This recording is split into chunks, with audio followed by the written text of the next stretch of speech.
Ada orang dalam PDIP yang dia sangat dekat dulu dengan Joko Widodo, ya, yang sangat tahu pasti kasus ini, tapi dia hanya bilang, saya jangan cerita sekarang dan jangan on cam sekarang, tapi suatu saat saya akan cerita sebenarnya. Dia pernah menasihati Joko Widodo, katanya. Beliau itu pernah menasihati, bilang, wes toh, nek memang ora duwe, ya sudahlah kalau memang tidak punya, nggak usah dibuat-buat, nggak usah membuat. Tapi konon seseorang yang dinasihati itu, dia bilang, wah, nggak mutu atau nggak keren kalau nggak punya ijazah itu. Akhirnya jadi. Dr. Rismon kemarin ke UGM lagi, semua skripsi satu angkatan tuh nggak ada semua.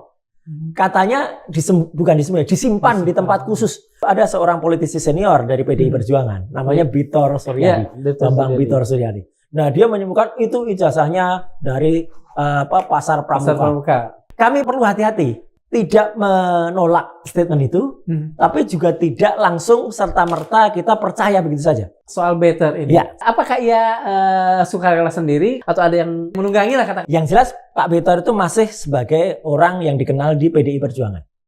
Dan Ketua Umum PDI Perjuangan tidak memperingatkan dia atau mengsanksi dia. Kami tidak mundur 1 mili pun. 99,9% ijazah itu adalah fake. Itu sudah clear banget, loud and clear.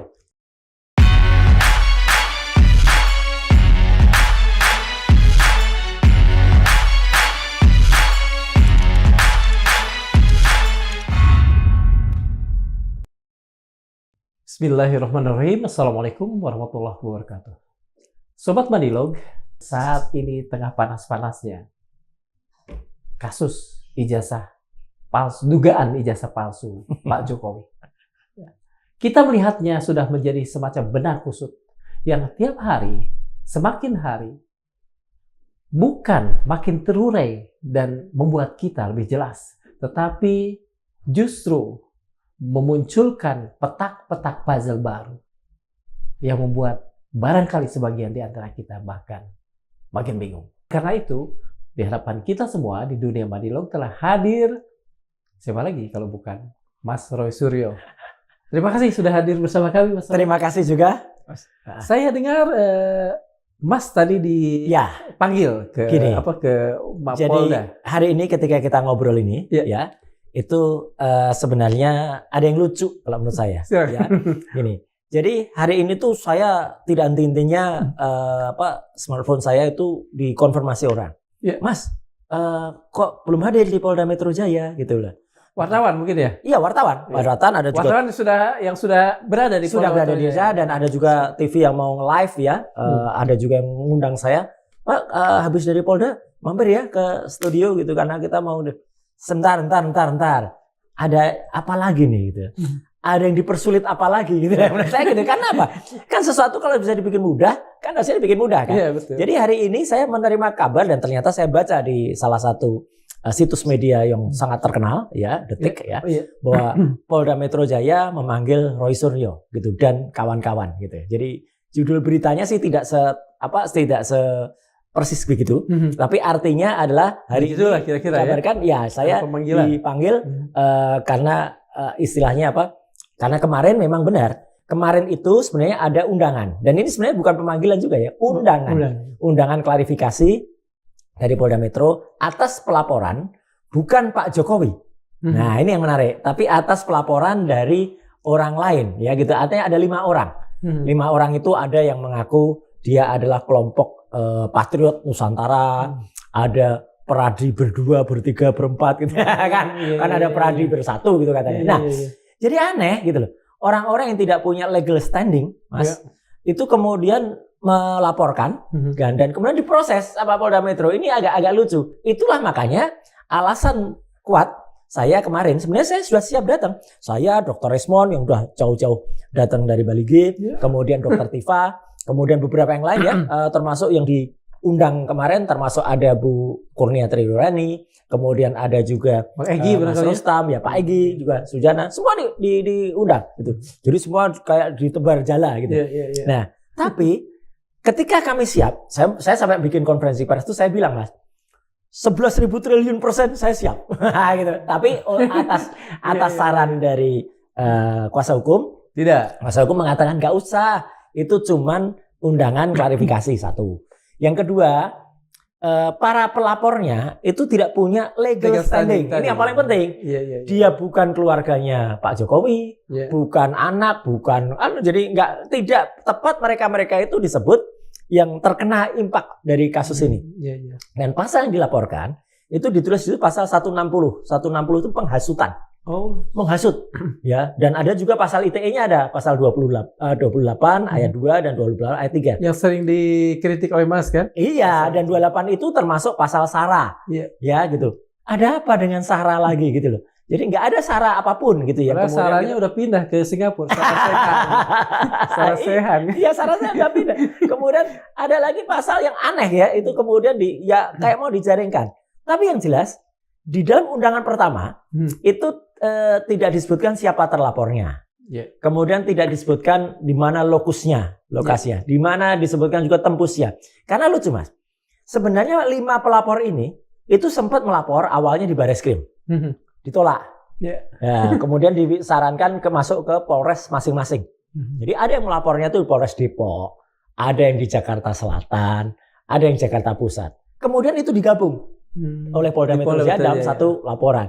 Nah ini kan sebenarnya lucu aja, tapi nggak apa-apa. Ini nanti akan dijawab ya clear oleh para kuasa hukum kami kalau ada panggilan, kalau ada undangan yang kedua. Karena mereka itu berarti kalau mereka melihat dengan 160, mereka harus menyaksikan langsung. Karena ini bukan ITE loh. Kalau 160 kan itu KUHP. Menyaksikan langsung dan saya ada di situ. Kalau mereka tidak menyaksikan langsung dan saya tidak ada langsung di situ, yaitu tidak lewat. ITE kecuali. Kalau ITE pun, ya mereka juga harus menyaksikan dari mana gitu. Karena ITE itu nggak bisa tiba-tiba kita lagi ada di televisi mana, kemudian tiba-tiba mereka nontonnya dari mana. Bukan itu anunya, gitu maksudnya. Nah, jadi itulah jawaban untuk undangan yang pertama hari Selasa, ya gitu, tanggal 2 Juli kemarin, ya gitu. Jadi kami memang tidak datang. Dan kami sampaikan atas bla bla bla bla bla bla dari kuasa hukum. Nah kemudian kalau hari ini ya hari Rabu ya itu kemudian saya ditelepon banyak banget dan kemudian saya melihat di pemberitaan tadi ya di Detik tadi bahwa ternyata ada pemberitaan yang menyampaikan bahwa ada undangan terhadap saya. Ini terus terang aneh Mas. Anehnya gini, masa sih sekelas Polda Metro Kabid Humasnya bikin hoax gitu loh. Tidak ada, saya pastikan sekali lagi. Tidak ada undangan WA juga hari ini. WA juga tidak ada. Ya, hari ini nggak ada. Kalaupun ada, tidak sopan juga. Kalau misalnya pemanggilan hari ini, WA-nya hari ini. Iya betul. Kalau misalnya pemanggilannya atau undangannya itu untuk besok atau minimal setidaknya 1 kali 24 jam di depan untuk lusa baru itu masuk. Ya. Nah, tapi saya sudah mendengar. Memang konon beberapa teman ada yang sudah di WA. Ya, dan ternyata mereka memodifikasi sekarang undangannya dari Polda Metro. Yang saya tahu adalah sudah ditetapkan waktu konon minggu depan. Tapi minggu depannya saya tadi belum sempat cek lagi kapan pastinya. Yang jelas konon nama-nama yang terlapornya sudah ada. Nah, bagus kalau ada. Nah, di situ sebenarnya kami bisa bersikap. Gitu. Karena kalau Mas gini, kalau kami itu diundang juga selaku saksi, tapi juga kami adalah terlapor, maka kami bisa menolak. Ngapain kami harus bersaksi untuk orang yang nanti mengkalah sendiri? Atau misalnya terlapornya itu saudara, kami nggak boleh bersaksi sama saudara. Betul. Kemudian yang menarik lagi, kata teman yang sudah baca, ya saya juga belum baca, kata teman yang sudah baca, di situ semua ditulis lokasinya. Siapa yang sudah dapat ini? Ya, di antara teman-teman. Jadi ada 2 RS ya. Jadi ada Roy Suryo, Ismon Sianipar, Dr. Tifasia, kemudian ada juga Pak Rizal Fadila, ada Bu Kurnia, ada juga Pak Rizal ya gitu. Ya sudah dapat di antara semua ini? Ada yang sudah dapat. Saya belum lihat ke rumah. Karena konon mereka bilang katanya udah diantar ke rumah gitu. Saya belum lihat karena saya belum pulang saya. Tapi kalaupun belum pulang, yang jelas saya belum terima WA-nya. Tapi ada yang sudah terima WA-nya. Yang menarik Mas, ternyata undangan itu sudah mencantumkan juga ternyata sekarang lokus dan tembusnya. Tapi lucu juga, lokusnya ditaruh ada yang di Depok, ada yang di Jakarta Selatan, jadi saya seolah-olah bisa menjadi seorang dasamuka gitu. Dasamuka tuh Rahwana ya, ada di mana-mana wajahnya. 10 wajah. Jadi nggak apa-apa ini biar dibahas oleh kuasa hukum kami ya gitu. Jadi aneh banget gitu ya. Itu artinya, tapi nggak apa-apa. Artinya minggu depan kita akan lihat dan akan kita sebelum lihat. Ke yang lain Mas. Apa yang Mas lihat dari apa yang Mas sebut keanehan-keanehan ini? Ya itulah. Jadi artinya satu ya. Orang-orang tafsir soal keanehan itu apa? Tafsir soal keanehan itu gini. Kenapa Polda Metro atau aparat kepolisian yang dibiayai oleh uang rakyat ya, kenapa malah justru memproses sesuatu yang tidak prinsip atau sesuatu yang tidak jelas? Oke lah, kalau itu yang lapor Saudara Joko Widodo, seperti pada klarifikasi yang pertama yang kami sudah datang, kami maklumi. Dia mungkin merasa dihina, sehina-hinanya gitu kan. Oh, jatuh-jatuhnya gitu ya. Nah, dia oke lah, dia punya hak untuk lapor. Tapi kalau ini ya tidak punya legal standing tadi. Iya, orang-orang yang nggak punya legal standing ini kalau begitu caranya, ya setiap orang boleh lapor aja. Itu yang pertama. Yang kedua, kalau kita bicara soal pasalnya, ya, apa mereka nggak baca putusan MK atau Mahkamah Konstitusi yang menyampaikan bahwa pasal 160 atau penghasutan itu ada syaratnya sekarang. Syaratnya itu bukan lagi delik formil, tetapi harus delik material.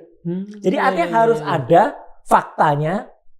Orang yang terhasut, ya dengan misalnya kalau dikatakan kami menghasut, ada yang terhasut, yang terhasut dan yang terhasut itu membuat kejadian. Oh, jadi kejadiannya juga harus ada. Ada, kalau itu delik material, Mas. Gitu. Itu putusan MK loh. Gitu. Jadi putusan MK sudah ada begitu dan itu menghasut itu tidak bisa menghasut kemudian antar dua orang saling menghasut, nggak bisa. Menghasut kepada kebijakan negara. Gitu. Jadi sesuatu putusan atau kebijakan negara. Nah, apakah Joko Widodo itu termasuk kebijakan negara? Iya, kan aneh juga kalau itu terjadi. Dia pernah menjadi presiden, ya selama 10 tahun. Tapi apakah juga kemudian dengan, ya kalau itu disinkronkan dengan statement kami semua tentang penelitian ilmiah, sekali lagi penelitian ilmiah tentang ijazah palsu. Kenapa dia bisa kemudian dianggap atau dipersepsikan sebagai seorang pejabat negara atau melanggar kebijaksanaan negara? Jadi banyak sekali keanehan itu ya. Pasal 28 juga yang ayat 2 atau ayat 3 soal sara. Ya gitu. Apakah ini ada hubungan dengan suku, agama, ras dan antar golongan? Belum lagi kan begini ya. Mas berkali-kali mengatakan bahwa Mas dan kawan-kawan melaporkan sesuatu. Pak Jokowi melaporkan sesuatu. Pada sisi ini pun balancingnya sangat tidak balance ya gitu. Artinya ketika kami melakukan research terhadap sebuah ijazah yang 99,9% kami buktikan secara ilmiah, scientific, bahwa ini adalah fake atau apa? Itu adalah statement ilmiah. Harusnya pembantahannya juga ilmiah, bukan kemudian pembantahannya dilaporkan. Nah, akan halnya temuan kami ini menjadi alat bukti baru ya, atau dukungan untuk pelaporan TPUA, tim pembela ulama dan aktivis pada Desember tahun 2024 yang lalu, yang mereka melaporkan ijazah palsu Pak Jokowi, itu sah-sah saja. Karena kami kemudian dianggap sebagai ahli dan kemudian kami disertakan dalam laporan TPUA. Tapi Mas, kita kan juga tahu laporan TPUA itu kemudian kan diputus di tengah jalan. Kayak dipenggal kepalanya pada tanggal 22 Mei yang lalu ketika Bareskrim tiba-tiba menggelar sebuah acara namanya gelar perkara press conference dan di situ ada Dirtipidum ya Pak Brigjen Suhamdani yang menyampaikan bahwa tidak terbukti ada pelanggaran hukum terhadap pemalsuan ijazah dan kasus dihentikan. Bahkan Dirtipidum itu kalau kita lihat seolah-olah menjadi presiden atau seolah menjadi Kapolri. Karena di terakhir dia menghimbau kepada seluruh masyarakat agar kembali tenang, kembali gini. Ini kan kayak sudah di luar ranahnya gitu loh. Nah, itulah yang kemudian oleh TPUA dimohonkan untuk gelar perkara khusus. Nah, dan itu memang sudah disetujui. Gelar perkara khusus. Ini menarik. Kapan itu? Sebenarnya gelar perkara khusus itu diselenggarakan hari ini ketika kita ngobrol. Hari Rabu tanggal 3 Juli. Gitu. Tapi kemudian ternyata yang diundang di gelar perkara khusus itu awalnya adalah hanya Saudara Egy Sujana. Sendirian. Gitu loh. Gitu. Sebagai TPUA. Nah akhirnya karena Pak Egy Sujana itu yang kita dengar ya, saya juga belum lihat langsung, tapi kita dengar persis ya, dan saya percaya karena saya melihat foto-fotonya sedang dirawat di sebuah rumah sakit ya gitu. Artinya sempat memang di luar negeri, tapi sudah balik dan sekarang dirawat lagi karena ada kanker ya, kanker.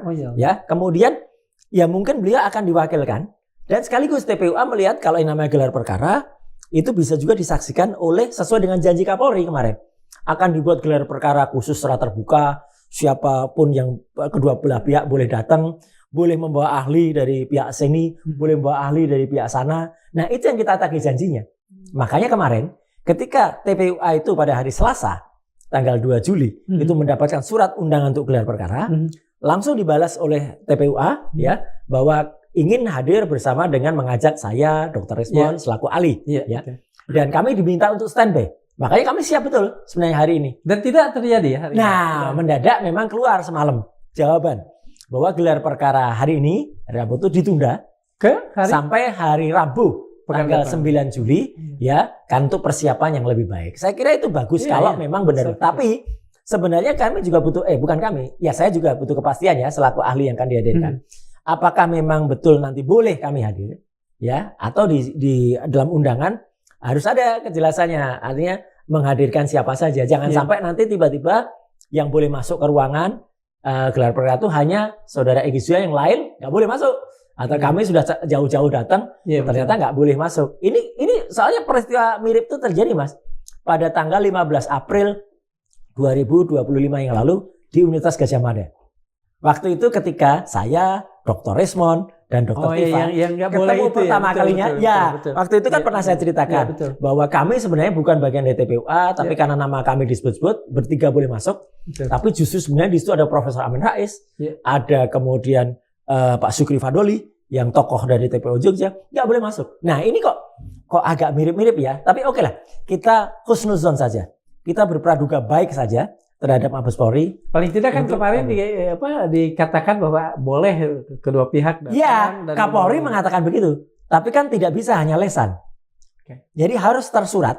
Ya, jadi TPO itu menunggu kepastian itu tersurat, boleh menghadirkan siapa saja supaya tidak ada yang kemudian nanti sen kanan tapi beloknya kiri. Gitu. Mas, dengan demikian saya kan tadi mencermati apa yang Mas katakan dan cukup panjang. Kalau dari sisi saya, sebetulnya tidak ada perkembangan yang cukup signifikan untuk mengurai benang kusut ini. Ya belum, karena belum kejadian yang namanya gelar perkara khusus. Dan bahkan beberapa orang mengatakan, ini memang ada dua pendapat ya. Saya terus terang karena saya bukan orang hukum ya, gitu. Tapi artinya saya lihat karena ada juga yang bilang statement, oh kalau gelar perkara khusus harus dihadiri terlapor. Joko Widodo harus hadir. Wah bagus kalau gitu. Karena itu bagus. Mas yakin akan hadir? Karena dalam beberapa kesempatan kan yang saya pun sebenarnya tidak untuk delik aduan saja kadang-kadang beliau hadir. Saya pun tidak terlalu yakin, apalagi dengan dia hadir ya. Tidak terlalu yakin dengan statement itu juga. Artinya apakah benar gelar perkara khusus itu harus bisa menghadirkan atau memaksa hadir saudara Joko Widodo? Ya, kalau itu bisa bagus. Ini lain soal kalau dia nggak mau hadir. Yang kedua, ada juga yang menyatakan oh gelar perkara itu hanya diselenggarakan tetap namanya khusus, tapi tetap internal. Yang hadir ya ada Wasidik, ada kemudian Propam, ada apa. Tapi itu memang benar-benar hanya untuk Polri, tidak ada pembahasan soal alat bukti yang lain. Itu hanya meneliti kemarin itu sesuai proses atau enggak. Lah kalau gitu yang terjadi ya ngapain juga ada gelar perkara khusus kan itu. Nah, nggak ada khusus-khususnya ya. Kita nunggu itu sebenarnya. Kalau sesuai dengan statement dari Pak Kapolri, apalagi kita bicara ini masih hangat lah suasana 79 tahun kepolisian Republik Indonesia Bayangkara kan. Mosok akan apa ya? Kemudian bukan mengkhianati ya, tapi akan menelan ludah sendiri ya ketika kemarin sudah mau berjanji presisi, terbuka, disaksikan oleh pihak luar, eksternal gitu. Nah kalau ternyata internal saja ya itu namanya bukan lagi gelar perkara yang khusus gitu loh. Oke. Ini kan tadi kita lihat dari sisi polisi. Ada perkembangan lain ya? Ada. Perkembangan di pramuka. Nah gini. Jadi kan ujungnya kan begini. Jelas bahwa posisi hari ini kalau kemudian dikatakan apakah ada kemajuan atau kemunduran dari hasil penelitian soal ijazah itu. Jelas Mas, bahwa yang namanya Mas Dar, yang namanya soal statement soal ijazah, kami tidak mundur 1 mili pun. 99,9% ijazah itu adalah fake. Itu udah clear banget, loud and clear. Karena terbukti dengan apa analisis kami terhadap unggahannya si Dian Sandi pada tanggal 1 April, kemudian bahkan ditambahkan dengan kami makin yakin dengan ketika gelar perkara pada tanggal 22 Mei yang lalu, Mabes Polri atau Diltipidum saja tidak menampilkan yang asli. Yang ditampilkan hanya fotokopi itu. Fotokopi aja yang terlipat jelek banget, ada tumpahan kayak kopi atau apa yang pada layar besar. Meskipun beberapa orang ya termasuk pembela-pembela maka itu kan ada di sebelah kanan yang kecil, kemudian ketika ditunjukkan, nah itu namanya bukan menunjukkan kalau gitu caranya. Itu hanya mencontohkan. Yang ditunjukkan yang besar pada layar lebar itu justru fotokopi. Mas, orang Jadi tidak begini misalnya. Ini asli, dilihat bersama-sama dalam satu meja, bahkan maaf ya. Karena bagaimanapun kan tekstur kertas itu beda-beda. Misalnya pegang-pegang itu enggak sama maaf, sekali. Mas. Itu kalau saya boleh mengatakan, itu kalau orang waras yang mengatakan. Lah ini kan namanya gelar perkara. Biasanya kita tahu tuh kalau polisi kan selalu sekarang canggih. Misalnya ada pencuri motor, ya motornya dihadirkan. Alatnya apa? Kunci T. Kunci T-nya ada.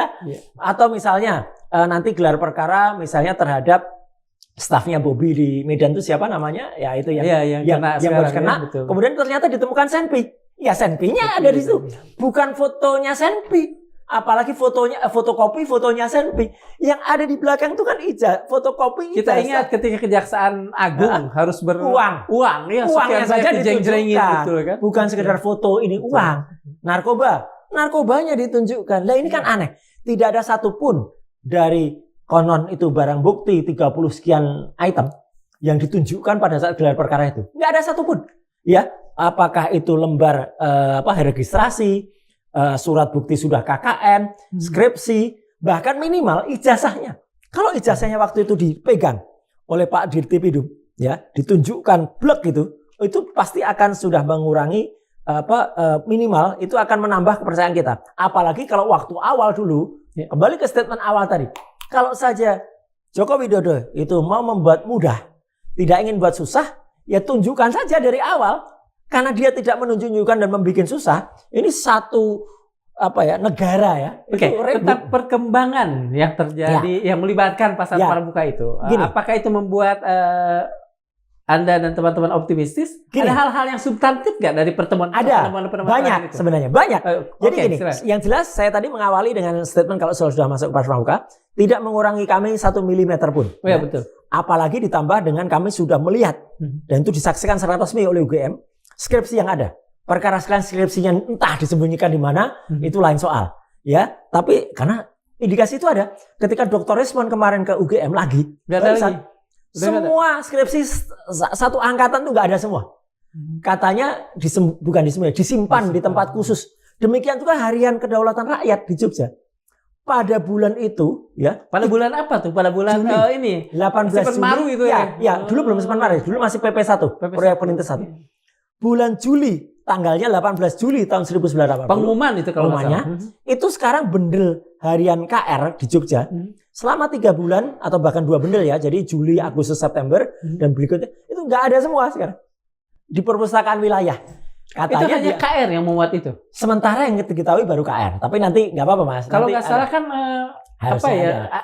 ada koran lain namanya Bernas. Ya kan di Jogja. Ada koran Jawa Berita Tengah, Nasional. Berita Nasional. Ada koran lain namanya Suara Merdeka di Semarang. Ada Jawa Pos di Jawa Timur. Ada Pikiran Rakyat di. Udah ke sana? Kalau udah ke sana ya jangan diomongin dulu. Makanya sementara saya senyum dulu. Itu Mas, karena saya nggak lihat senyum itu, Mas. Iya, karena begini. Karena beberapa hal itu ternyata terjadi. Maaf ya, kami harus bilang terjadi sesuatu yang nggak bagus. Pengkondisian terjadi. Contohnya gini, kalau nanti ada hubungan dengan pasar pramuka ya. Jadi satu ya kami tidak mundur 1 milimeter pun. Karena kami sudah menemukan bahkan dari hasil gelar perkara dari Mabes Polri, kami temukan fakta-fakta atau kelucuan soal tahun KKN. Dirtipidum waktu itu mengumumkan 83, tapi kemudian setelah kita analisis 83 nggak mungkin seorang mahasiswa tahun 80, 83 kok sudah KKN, nggak bisa. Paling cepat tuh 84, paling cepat atau bahkan 85. Iya, paling cepat. Nah, kemudian diralat. Jokowi sendiri yang meralat. Saya 85 awal. Padahal ketika sempat disebut 83, tim kami itu sampai ke desa yang namanya Ketoyan di Wonosgoro di Boyolali. Itu semua orang di situ termasuk ibu kepala desanya sudah kayak di setel ngomongnya 83. Jadi semua 83 gitu. Jadi padahal sudah ditekan 83 atau 85 Bu? 83 gitu. Jadi dia bersaksi itu. Ada orang yang katanya memboncengkan naik Vespa itu bilang, "Oh, itu orangnya berkacamata." 83, tahunnya 83. Jadi semua sudah setel 83. Begitu Joko Widodo kemudian 85 awal, ya kemudian ada liputan dari satu stasiun TV semua berubah 85 sekarang. Dan yang tadinya itu yakin betul berkacamata, setelah ada Dian Sandi lagi mengupload foto KKN yang konon itu ada Joko Widodo tidak berkacamata, berubah lagi statementnya. Tidak berkacamata. Iya, tidak berkacamata tapi tinggi gondrong gitu. Jadi ada lucu-lucu banyak. Di mana? Ketojayan. Ketoyan. Di Boyolali. Iya, itu salah satu desa. Tahun berapa Pak Jokowi bilang bahwa dia KKN yang di 85? Itulah. Jadi barusan Pak Jokowi itu di rumahnya di Solo. Ya, sebelum sekarang nggak pernah muncul ya. Ketika kita ngobrol ini Jokowi udah beberapa hari nggak kelihatan. Sudah mulai agak sakit ya. Dia ngomong KKN-nya 85 awal. Oh, berarti baru bulan-bulan ini ya? Baru bulan belum ada sekitar ya sebulan yang lalu aja belum. Adakah tersirat at glance misalnya di kepala bahwa konsistensi berubah-ubah ya? Enggak konsisten. Enggak mungkin. Orang-orang yang di Ketoyan berubah. Ini. Ya kan tadinya konsisten dia ngomong 83. Iya. Kemudian ketika Pak Jokowi bicara 85. Iya, itulah. Adakah kemudian tersirat di Mas Roy bahwa ada tangan-tangan Pak Jokowi? Pasti. Bukan tangan dia langsung ya. Tapi kelihatan betul pengkondisian itu. Satu lagi yang contoh betul, Mas. Pada saat ada sebuah TV swasta ya melakukan liputan khusus di sana, kemudian dengan jelas banget dia ketemu dengan seseorang nama Pak Soekarno. Ya, Soekarno itu dia ternyata adalah anak atau putra dari kepala desa yang sempat ketika Pak Jokowi dulu katanya KKN di situ. Ya, Mas Soekarno ini usianya berapa? Usianya sih hampir seumur Pak Jokowi. Oke. Ya, gitu. Dia bisa menceritakan detail, Mas. Jadi dia bisa menceritakan ini ada meja. Dulu meja ini ada di rumah yang lama. Kemudian meja ini ada peristiwa besar yaitu ada lampu petromak jatuh. Kemudian Pak Jokowi sampai dia bisa menggambarkan, ketakutan gini. Bagus sekali. Ini kalau jadi saksi di pengadilan ini perfect ini. Ini photographic memory. Oh iya, betul kan? Sampai dia bisa. Nah, kemudian dia ceritakan rumahnya dulu ayahnya ya, Pak Jendu nama ayahnya, almarhum Pak Jendu lah, sekarang udah almarhum di situ. Nah, tapi yang menarik ketika dia menceritakan itu, ya itu nggak sinkron dengan cerita orang yang konon itu disebut orang dari tukang fotokopi yang dulu sempat mengantarkan naik Vespa. Seseorang yang awalnya ketika ada tim kami ya salah satu podcast juga ke sana dan Dr. Rismond ke sana, dia menjawabnya dengan itu kacamata. Kemudian ketika Kompas itu datang, ya itu dia jawabnya sudah nggak kacamata lagi karena beredar kabar fotonya KKN nggak kacamata. Jadi dia jawab gondrong tinggi gitu. Tapi ditanya namanya dia nggak ingat gitu. Bisakah kita mengatakan kan ada yang bisa bilang begini ya, orang-orang barat bicara the devil is in detail. Iya, betul. Detailnya itu nggak mungkin gitu. Bisa dan yang lebih benar lagi, ternyata setelah ada penjelasan yang tidak tidak sinkron. Lucunya, Mas, ketika kita lihat salah satu situs salah satu YouTube Solo ya. Ternyata memuat si Soekarno ini, Pak Soekarno anaknya yang Pak Jendul, Pak Lurah, Pak Jendul itu. Pak Jendul ya. Ternyata datang ke rumah Pak Jokowi. Di Kutai Timur, Kutai Utara di Sumber, di Solo naik sepeda. Jadi, ini kok aneh. Ngapain juga nih jauh-jauh jadi ya udah kita kalau teman-teman istilahnya ini bagian dari termul ini ternakannya gitu loh. Jadi ngapain juga dia kayak dengan dia kata lapor lain gitu ya. Dengan kata lain ini Mas Roy Suryo dan kawan-kawan justru merasa dapat berkah dari penjelasan yang detail itu. Iya, karena satu lagi tidak mungkin kan gitu. Kenapa saya bilang nggak mungkin, Mas? Jadi artinya justru penjelasan Petromak yang jatuh itu tidak sinkron dengan penjelasan fotokopi tadi yang katanya mengantar Pak Jokowi jauh-jauh dari desa KKN itu ke desa Ketoyan itu ke Solo untuk ngambil gitar elektrik. Lah kalau desanya masih pakai lampu petromak, tidak ada listrik, ngapain juga ngambil gitar elektrik? Mungkin pakai aki kali. Loh betul, pakai aki atau pakai genset. Tapi kan dia diambil pakai Vespa, dibeli pakai Vespa. Amplifiernya gimana? Kemudian itu kan katanya untuk penutupan panggung KKN. Nah, kemudian yang paling menghebohkan kan beberapa waktu yang lalu ada seorang politisi senior dari PDI Perjuangan, namanya Bitor Suryadi, Bambang Bitor Suryadi.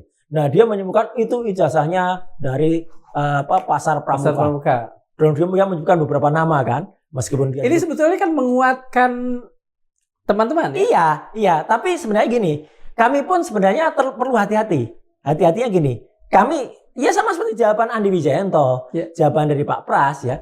tidak menolak statement itu, tapi juga tidak langsung serta-merta kita percaya begitu saja. Kenapa? Statement itu kan sebenarnya melibatkan banyak hal. Ada disebut ada tim Solo, ada tim Jakarta. Tim Solo disebut ada nama Widodo, ya gitu. Kemudian tim Jakarta ada nama siapa lagi? Ada David, ada Dennis, kemudian ada si Anggit, ya, Nugroho dan lain sebagainya. Kemudian diantara itu mengerucut ke dua nama, ada Widodo, ada Dennis. Widodo sempat dikatakan hilang, tapi menarik. Ketika kemudian Widodo ini tampil di salah satu acara TV swasta di Rakyat Bersuara. Tapi yang nggak menariknya dibawa oleh seseorang yang namanya Andi Aswan. Siapa itu dia? Wakil ketua Jokowi Mania. Nah gini, karena memang pernah ketika ada statement Widodo hilang, Andi Aswan di sebuah televisi, ini sebenarnya masuk perangkap juga dia. Karena dia menyatakan saya barusan ketemu dengan Widodo dan makan siang. Saya tantang, Anda kalau memang benar, Anda bisa berjasa bagi negara, hadirkan. Nah, ternyata dihadirkan. Cuman lucunya dihadirkannya tuh dengan didampingi terus. Nah, coba Mas, kalau kita nonton di Rakyat Bersuara di salah satu TV itu, ya betul. Tidak usah seorang psikolog, apalagi seorang pakar mikro ekspresi. Mikro ekspresi. Orang normal saja akan bisa menilai statement Widodo itu orang yang tertekan. Karena dia sempat kan di situ acara itu ada Bitor. Kemudian setelah Bitor ngomong panjang sama Aiman, ditanyakan ke Widodo, Pak Widodo, gitu, apa tanggapan Anda terhadap semua statementnya Pak Bitor Suryadi? Saya tidak membantah statement itu. Itu loh, clear. Tapi saya mau cerita yang sebenarnya. Sebentar, yang tidak dibantah tuh gimana? Bahwa itu dibuat di Pasar Pramuka? Nah, itulah yang kita sebenarnya nggak clear, gitu loh. Kenapa nggak dikejar dalam kesempatan itu? Harusnya mengejar, gitu ya. Cuman kan saya juga nggak sopan kalau saya mengejar kan. Seolah-olah saya aja baru nanya begitu aja ditanyakan, sudah kayak detektif partikelir gitu. Ya nggak apa-apa, artinya gini, biarkan saja gitu ya. Itu berkembang, jangan biarkan masyarakat yang menilai. Tapi percuma juga Mas kalau saya lihat, karena di situ statementnya Pak Widodo itu sudah statement di bawah. Kalau saya menilainya sih sudah statement di bawah pressure ya. Makin menarik ini. Penjelasan dari saudara Bitor Suryadi itu, ya kalau kita kembali ke Pasar Pramuka, sekarang dikuatkan dengan penjelasan seorang mantan BIN, Badan Intelijen Negara, bukan Badan Intelijen netizen ya, Badan Intelijen Negara resmi, yang dulu memang pernah menjadi mitra saya di saat Komisi 1, namanya Pak Kolonel Sri Rajasa Chandra. Dia bisa menjelaskan detail nama keterlibatan seseorang yang ternyata menariknya, seorang ini dia menjelaskan di mana itu? Langsung ke WA ke saya, dan juga dia juga menjelaskannya ke media. Sudah ada media-media yang memuatnya. Mainstream. Ya gitu, bahkan dia menjelaskan, dan dia juga pernah diundang di acara TV yang tadi ya di Rakyat Bersuara. Dia menjelaskan bahwa ada keterlibatan kemungkinan seorang nama Profesor P yang tidak Paiman itu yang tidak lain adalah ketua dari sedulur Jokowi. Jadi relawan lagi. Iya, ini dan Profesor itu juga. Dan Profesor P ini memang pernah punya kios di Pasar Pramuka. Yang saya kalau tidak salah pada beberapa podcast yang lalu, Mas pernah bilang dia WA. Betul, WA dan melakukan pemaksaan. Gitu. Ya, pemaksaan kepada saya, ya, karena waktu itu dia sempat gini, meminta saya, mendesak saya supaya saya menghentikan semua upaya ini, karena Profesor P itu dia menyebut saya sudah lihat langsung ijazahnya. Jangan sebut Mr. P lagi lah ya. Kesannya nggak bagus ya. Kesannya bagus. Profesor Paiman lah gitu ya. Profesor itu kemudian mengatakan saya harus minta maaf ke Joko Widodo. Dan yang terakhir yang nggak enak Mas. Saya melakukan ini sebagai seorang sahabat supaya hidup Mas dan keluarga damai dan bahagia. Loh, apa-apaan ini? Karena saya merasa nggak nyaman, terus terang lah. Perkara dia bilang itu sahabat atau apa, itu nggak nyaman, buat nyaman orang. Harusnya damai sejahtera agar jadi nama partai. Nah itu, saya konsultasikan ke Pak mantan BIN ini. Dan Pak mantan BIN langsung, jelas Mas. Dia sengaja itu karena mungkin dia ketakutan dengan semakin terbongkarnya. Dan ternyata menarik. Dan ternyata terkait juga kalau misalnya. Iya terkait, karena ketika kami, ini bukan omong-omong, bukan omong-omong, bukan katanya-katanya. Ketika kami terjun langsung ke Pasar Pramuka, yang konon Pasar Pramuka itu sudah habis. Ternyata tidak, habis Pasar Pramukanya ya.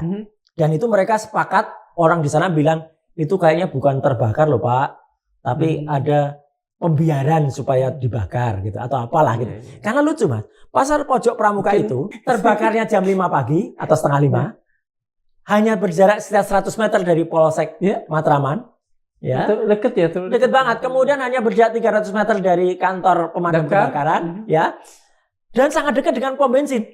Jadi kalau ada kebakaran kan harusnya kan gitu langsung. Enggak, jadi itu dan ada korban. Artinya gini, yang menarik ketika pas satu sudah habis, itu sekarang menjadi seolah-olah kita nggak bisa lagi meneliti itu. Enggak, kita masih menemukan orang-orang yang masih bisa bersuara. Bahkan Pak mantan BIN ini itu juga sudah menerjunkan mantan anak buahnya, menemukan beberapa orang yang mau bersaksi. Cuman memang nama-namanya tidak atau belum kita sebutkan dulu. Mas sudah mencatat ini orang-orang ini dan siap dan bahkan ada satu yang sudah pernah hadir di salah satu podcast. Meskipun kita samarkan, ya kita tutup ya pokoknya supaya nggak kelihatan lah suaranya juga kita samarkan. Demi keamanan dia, jangan sampai dia diwidodokan lagi. Ya karena kalau terjadi seperti tadi, ditekan seperti Widodo itu menurut saya nggak fair. Saya ingin tanya satu hal nih ya. Sebetulnya yang dilakukan Better itu menguntungkan kan? Gini. Mas merasa Better ini katakan saja sukarela lah atau apa, atau ada pihak-pihak yang memainkan Better? Saya tidak bisa menebak isi hati seseorang. Tapi kalau itu menguntungkan, ya kalau dilihat Mas Bambang sebetulnya ya. Iya, Bambang Betor Suryadi. Saya memang terbantu, kami terbantu karena seolah-olah ya dari pasal-pasal yang pernah ada, ya pasal-pasal ini seperti menemukan ujungnya. Meskipun saya tidak boleh langsung percaya 100%. Harus kita cermati, harus kita teliti. Tapi yang jelas apa? Ketemulah yang namanya pasar pramuka, pasar pojok pramuka, yang ternyata pasar pojok pramuka itu menyimpan beberapa nama, termasuk Profesor Paiman tadi. Dan Profesor Paiman itu terbukti dia pernah punya usaha di pasar pramuka, dia relawan Jokowi, dan dia mungkin sempat mengelak. Ya saya hormatilah. Dia bilang ke saya, WA ke saya hanya punya usaha tahun 97 sampai 2002. Tapi justru statement sampai 2002 ini sama Pak Intel itu dikata itu aneh. Kenapa dia menjauhkan itu? Dan menurut orang-orang yang ada di sana, Prof. Paiman tuh sampai sekarang ketika saya datang ke situ masih dikenal. Kalau sampai sekarang udah nggak punya lagi. Tapi masih barusan artinya sampai dengan 2017 itu masih ada. Dan nama dia tuh masih dikenal orang. Oh iya tuh Pak dosen. Profesor Paiman, kiosnya itu sangat dikenal atau sangat ibaratnya spesialis membuat skripsi, tesis gitu. Dan beliau adalah pendidik ya? Pendidik, memang sekarang profesor. Tapi meskipun ya kita nggak perlu cerita lah. Itu urusan dia lah. Terakhirnya dia agak ribut dengan Universitas Mustopo Beragama, yaitu terserah dia. Tapi artinya apa? Dia sebenarnya agak sulit untuk mengelak ya keterlibatannya baik langsung maupun tidak langsung. Kita hormati dia nolak-nolak ya, tapi biarkan nanti bukti-bukti yang bicara. Soal Better ini, siapa yang kalau dia apakah ia sukarela sendiri karena altruisme, karena kebenaran dan lain sebagainya, atau ada yang jelas gini, Mas. Ada yang menunggangi lah katakan. Gini. Yang jelas Pak Better itu masih sebagai orang yang dikenal di PDI Perjuangan. Dan Ketua Umum PDI Perjuangan tidak memperingatkan dia atau mengsanksi dia. Itu aja udah. Kalau saya lihatnya, saya kan tidak bisa nebak isi hati dan ngapain juga dari Pak Better atau isi hati dari Ketua Umum Partai PDIP. Gini, jelas setiap orang melakukan sesuatu karena motif. Ya. Menurut Mas Roy, apa motif Pak Better? Waduh, kalau itu saya nggak bisa nebak motifnya apa. Ya, terus terang. Tapi bahwa dia mungkin punya motif karena dia tahu sedikit mungkin. Untuk ikut membantu, saya kira harus saya hargai. Ya, anggaplah patriot lah ya. Seperti Pak Intel ini, Pak Sri Rajasa itu. Ya, dia tuh saya yakin pasti dia juga tidak punya motif apa-apa. Dan ternyata dia juga membongkar bahwa namanya Profesor Paiman ini pada tanggal 1 Mei 2025 yang lalu, jadi belum ada 2 bulan, menyelenggarakan atau ya dia mengakunya dia hanya hadir. Tapi ternyata sudah dibongkar juga oleh anak buahnya Pak. Dia menyelenggarakan yang namanya halal bihalal dengan orang-orang mantan pasar pramuka. Jadi kayak melakukan apalah. Ya kalau enggak kan enggak perlu ada kayak gitu. Jadi makin membuat kita curiga. Sekali lagi meskipun belum bisa, kalau saya sejujur aja, belum bisa kita memastikan itu pasti dicetak di pasar pramuka. Tapi progresnya menuju ke arah sana dan sudah mulai banyak juga orang-orang yang mau mengaku kemudian membenarkan cerita ini meskipun mungkin tidak persis sama mungkin nanti dengan ceritanya Betor. Betor kan nyebut Widodo yang mencetak ke sana dengan si Denis ke sana, ya yang lain mulai agak berubah atau agak apa itu sah-sah saja. Andi Wijayanto mengatakan tapi yang jelas kan tidak tahu ada sesuatu, ada apa? Ya, mungkin ya karena itu kan persyaratan. Betul. Ada persyaratan yang mungkin ijazah yang dibuat di sana kan. Makanya itu yang jelas ada persyaratan yang belum lengkap waktu itu kan konon dari Solo ke. Dan sekarang gini Mas, saya nggak bisa menyalahkan Pak Andi Wijayanto. Saya nggak bisa melawan Pak Pras ya. Jadi mereka kan juga bukan tukang verifikator, bukan ahli forensik. Kan? Betul. Jadi kalau misalnya ada cetakan, kita nggak tahu cetakan itu asli apanya. Ya udah lewat aja. Dan buktinya apa? Ketika kami melakukan penelitian secara ilmiah betul dengan ijazah nomor 1120 yang kanon miliknya Joko Widodo itu, memang kalau sekilas Mas dilihat itu mirip. Kan yang saya katakan kan harus dipegang juga itu. Harus dipegang, harus melalui satu proses scanner. Iya, kemudian dan juga jenis kertasnya, jenis tintanya. Ya, kan ada carbon dating untuk kertas, carbon dating untuk ink dating untuk tinta. Ya. Dan Mas, tidak usah itu, kami pun menemukan ijazah-ijazah yang identik. Misalnya 1115 nomornya. Joko Widodo kan 1120. 1115 miliknya Frono Jiwo, itu temannya Pak Jokowi. Kanon dia temannya dan dia komisaris sudah. 1116 itu miliknya almarhum Hari Mulyono yang sering disebut-sebut itu keluarganya. Kemudian 1117 milik Sri Murti Ningsih. Tiga ini Mas, 1115, 1116 dan 1117 identik. 100% identik. Karena antara jarak logo dan kemudian tulisan A, tulisan Z itu posisinya sama persis. Scarf. Tiga ini tidak identik dengan 1120 mulanya Joko Widodo.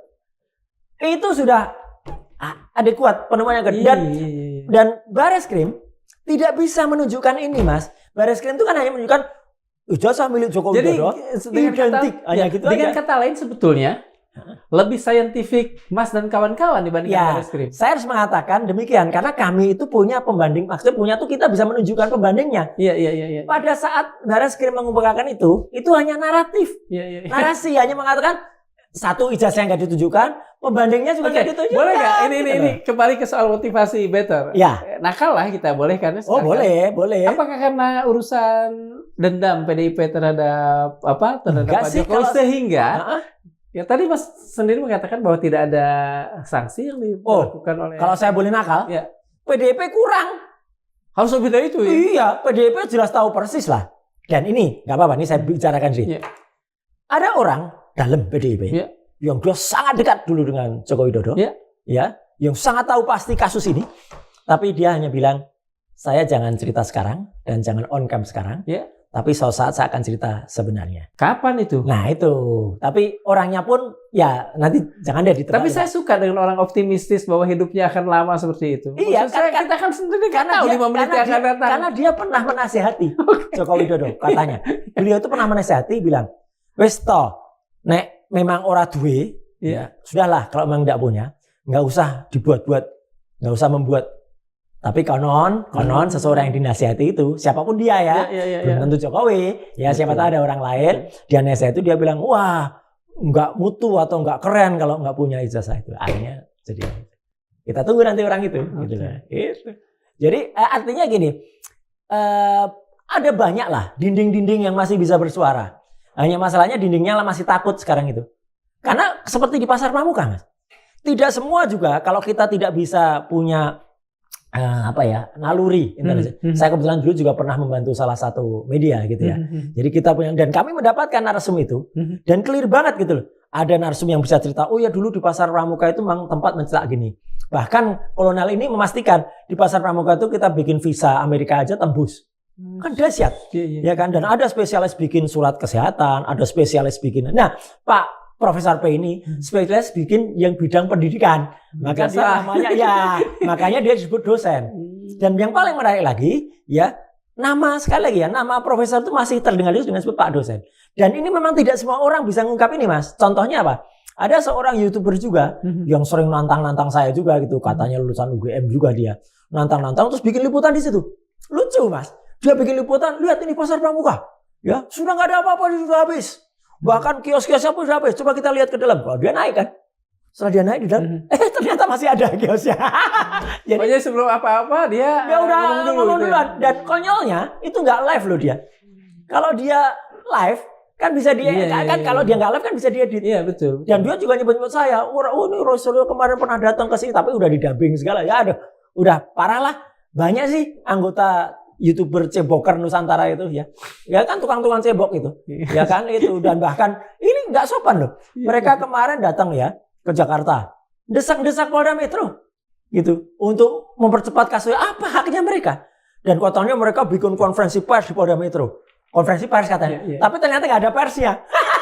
Jadi hanya ada mereka aja. Okay. Hanya orang mereka aja dan konyol datang ke Polda Metro pertama kali aja ya Tuhan sudah memberikan jalan kan. Allah sudah dikasih hujan sama Tuhan. Mas, sehingga nggak jelas kerjaan mereka. Apakah titik ini Betor apa yang terjadi itu sesungguhnya berada dalam katakan saja didirijeni oleh Pak Jokowi untuk menciptakan kondisi sesuatu? Siapa? Maksudnya didirijeni oleh Jokowi?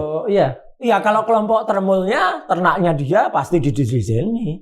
Nggak mungkin lah mereka bisa datang rombongan, terus kemarin menghadap. Kemarin kan mereka datang ke Solo, menghadap gitu. Kemudian juga perkara mereka bilang, mungkin begini, kami nggak dibiayai, kami pakai uang sendiri, ya terserah lah siapa yang percayalah omongan mereka. Tapi kalau Bitor, jangankan Bitor, Dr. Resmond, Dr. Tifa, saya pun baru mengenal itu langsung ya. Artinya terjun meskipun Dr. Resmond itu kami pernah bertarung dulu lawan saya ketika di sidang Jessica. Ya, Dr. Resmond itu. Dr. Tifa itu juga baru saya kenal ketika kemudian kami bertemu di Jogja.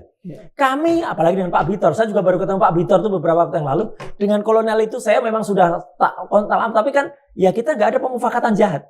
Beda dengan kelompok sana yang jelas betul tuh omongannya sama. Terus mereka sekarang kan yang menjawabkan orang-orang dari para maniak-maniak itu. Ya Jokowi maniak lah, apalah. Padahal arti maniak kan jelas apa. Buruk maniak. Apanya ya ada kemudian kelompok-kelompok itu ada. Itu kan nggak jelas juga sekarang mereka tujuannya apa gitu ya. Mau membela-bela secara nggak karuan. Bahkan kemudian kemarin ramai-ramai datang ke Polda Metro. Ramai-ramai katanya ngadep Fufu Fafa ya. Ya itu kan lucu aja gitu. Ngapain juga gitu. Orang yang sudah mau dimaksudkan oleh para purnawirawan mau diadep lagi gitu. Atau Mas gini Mas. Kepalang kita bukan berandai-andai sih sebetulnya. Semuanya kan ada hint-hint tertentu ya. Apakah segala sesuatu yang sekarang ini terjadi itu memang sengaja dibuat oleh beliau agar katakan saja pemerintahan sekarang kisruh lah, rame lah. Memang itu ada teorinya. Teorinya namanya clown theory. Clown theory itu teori badut. Teori badut ya. Iya, jadi badut itu kalau di sirkus mau dia jatuh, mau dia jelek, orang ketawa. Jualitan gitu. Jualitan sukses dan biasanya badut itu malah yang paling pintar. Ya kalau nggak paling pintar nggak mungkin lah dia ikut trampolin, kemudian tiba-tiba dia kakinya seolah-olah terikat satu tapi jatuh. Ya kan? Itu kan dia paling pintar. Ya, teori itu kita hormati. Bisa jadi. Dia tetap mempertahankan posisinya supaya tetap trending namanya. Tapi yang ini yang enggak bagus. Dan ini kan sering disebut-sebut orang ya berkali-kali. Iya. Dan tapi kan ya bagus dia harus mengorbankan banyak orang kan. Artinya apa? Dia sebenarnya menunjukkan ijazahnya dari awal. Dia kan nggak perlu mengorbankan para termulnya ya atau cebok Nusantara itu membela dia. Ya, dia kan bisa tanpa juga harus ada kuasa-kuasa hukum misalnya membela dan tanpa harus mempidanakan atau tanpa harus melakukan kriminalisasi terhadap para peneliti termasuk saya, Dr. Resmond, Dr. Tifa dan orang-orang lain yang katanya itu akan dipidanakan semua. Termasuk podcast katanya, gitu. Jadi gitu. Ini podcast juga. Loh iya, itu udah disebut-sebut. Gitu loh. Itu yang namanya podcast A, podcast B, podcast C itu udah disebut gitu loh. Kami podcast M aman. Lah ya, awalnya begitu kan gitu ya. Jadi artinya belum sampai urutannya. Kalau saya udah D, E, F, G, H, I, sampai akhirnya sampai M juga gitu. Oke. Iya. Jadi memang banget ya.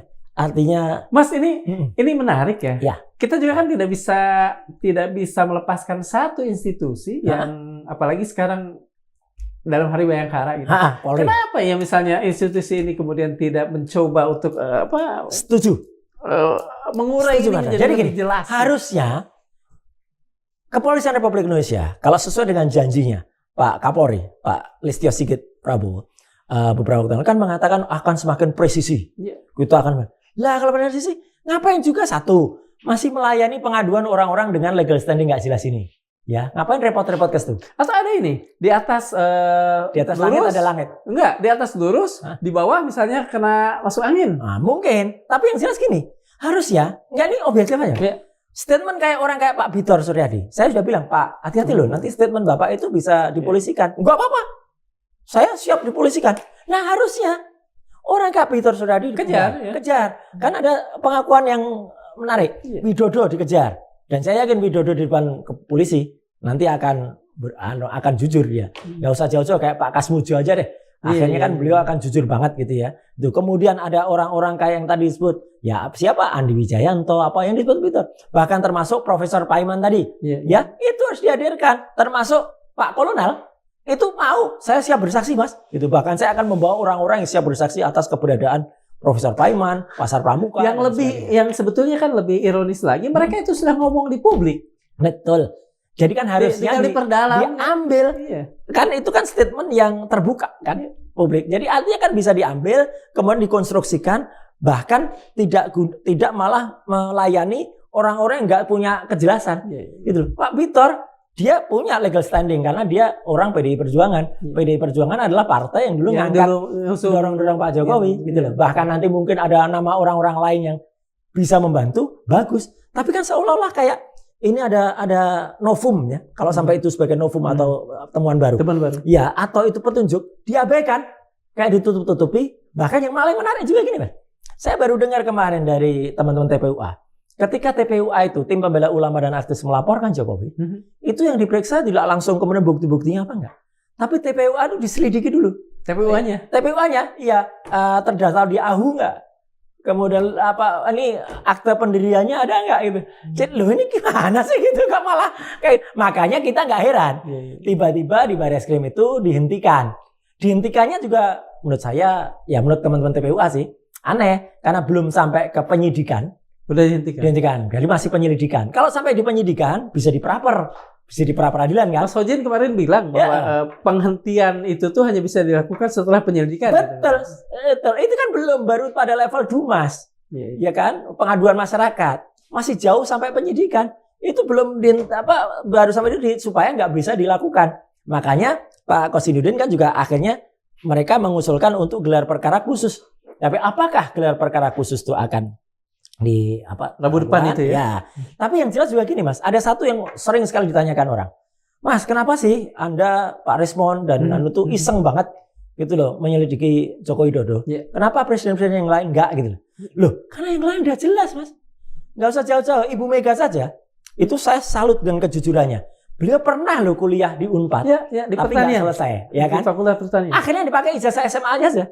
Meskipun dia akhirnya dapat beberapa gelar profesor, honoris causa itu orang lain, ya. Bahkan Pak Muhammad Hatta, Dokter Andes, tapi kebanggaannya tidak hanya di dalam negeri. Di Leiden kan? Di Leiden dan kemudian di Rotterdam, di University of Rotterdam, ya, itu dipasang di Erasmus University.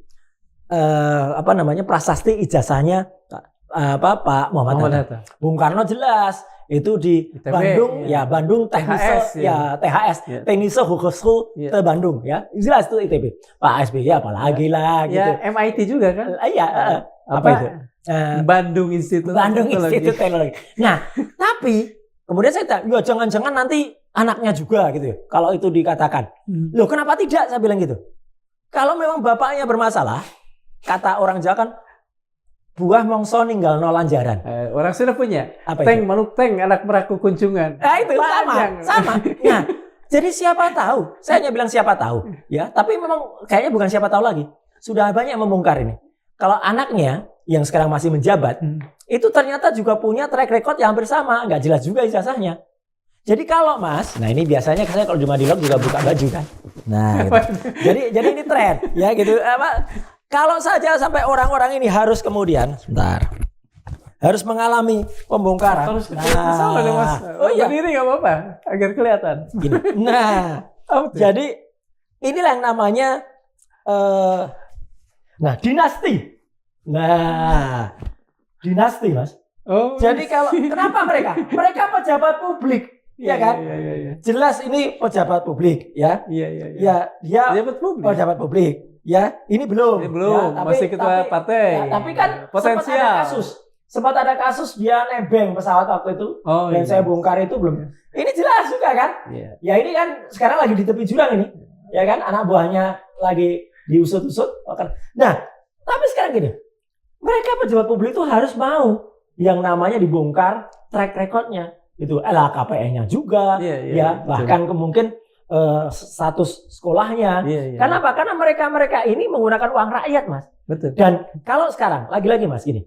Kalau ada yang mempermasalahkan, kalau ada yang menyoal gimana? Mas, kenapa itu apa dasar hukumnya? Atau apa katakanlah undang-undangnya jelas. Undang-Undang Nomor 14 tahun 2008 tentang keterbukaan informasi publik, ya, itu membolehkan masyarakat untuk membuka orang yang pernah punya jabatan publik, gitu loh. Clear banget. Meskipun ada pasal 17 yang dikecualikan ayat H untuk ayat akademik, tapi di pasal 18-nya di ayat 2, ayat B-nya itu jelas betul mengatakan bahwa pejabat publik itu harus dibuka. Artinya itu hak publik. Hak publik, bahkan Undang-Undang Dasar.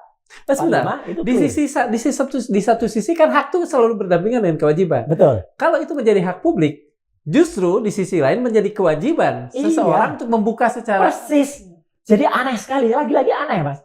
Mas pasti juga mendengar, Mas. Pasti kan bahwa beberapa waktu yang lalu Ilham mengatakan, ini kalau ijazah dibuka bisa chaos. Chaos apa? Chaos kaki. Jadi aneh gitu. Ijazah dibuka kok chaos.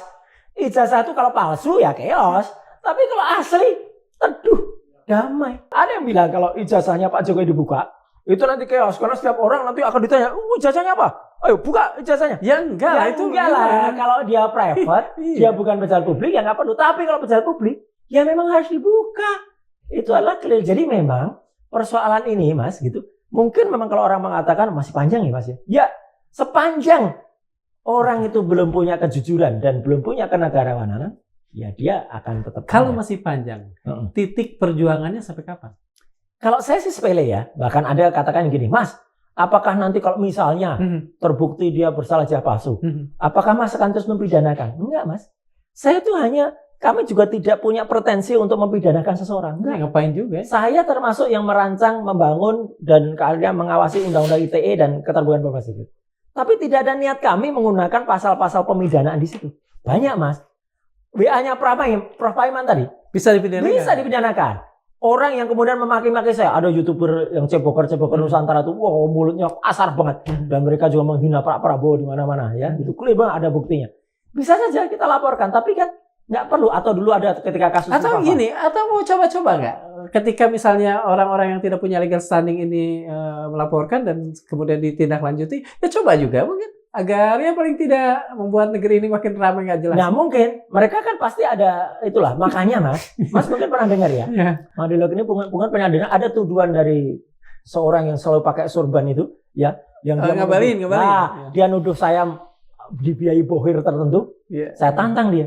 Ayo ngabalin. Kalau Anda berani bersumpah di bawah Quran, ya, wah ngomongnya ngeles macam-macam. Satu lagi yang namanya Sylvester itu. Kalau Anda berani berjanji di bawah Alkitab, wah ngomongnya ngeles macam-macam. Artinya apa? Orang-orang itu menuduh kami ini dibayar bohir dengan frame of reference atau dengan expression mereka, pengalaman mereka. Dengan kata lain memakai pikiran baju sendiri untuk mengukur ini ya. Iya, jadi mereka tuh pakai pikiran sendiri, pakai IQ-nya mereka yang katanya IQ-nya 58 itu, ya. Jadi mereka kan sering ngaku 58. Oh, berarti IQ-nya 58 gitu. Siap. Itu Mas. Terima kasih sekali nih. Siap. Sebetulnya masih banyak. Ya. Tapi saya salut karena tadi Mas katakan sampai kebenaran terungkap harus bahwa baru kemudian Mas berhenti. Ya, betul. Insya Allah begitu Mas. Insya Allah. Iya. Sobat Manilog, inilah ironi yang menyayat akal ketika rakyat bertanya, negara justru membungkam. Dengan dugaan ijazah palsu Pak Jokowi bukan sekedar perkara dokumen, tapi cermin betapa kekuasaan bisa melacurkan hukum demi menutup kebohongan. Di tengah gegap gempita demokrasi, justru logika dikebiri, kejujuran dicurigai, dan keberanian diburu. Cicero, filsuf Romawi itu pernah berkata, semakin dekat keruntuhan sebuah kekuasaan, semakin gila hukum-hukum yang ditegakkan. Sementara Bertolt Brecht mengingatkan yang jujur kehilangan nafkah, yang berdusta naik jabatan. Dan Rasulullah SAW telah bersabda, yang membinasakan umat-umat sebelum kamu adalah bila orang terpandang mencuri mereka biarkan, tapi jika orang lemah mencuri mereka hukum. Hadis riwayat Bukhari dan Muslim. Bukan tempatnya kita menyenangkan pemilik kekuasaan. Bergeraklah untuk membela akal sehat. Karena ketika hukum sudah lancung dan kebenaran dikubur hidup-hidup, maka suara publik, sekecil apapun dia, adalah sumbu terakhir dari peradaban. Assalamualaikum warahmatullahi wabarakatuh. Waalaikumsalam warahmatullahi wabarakatuh.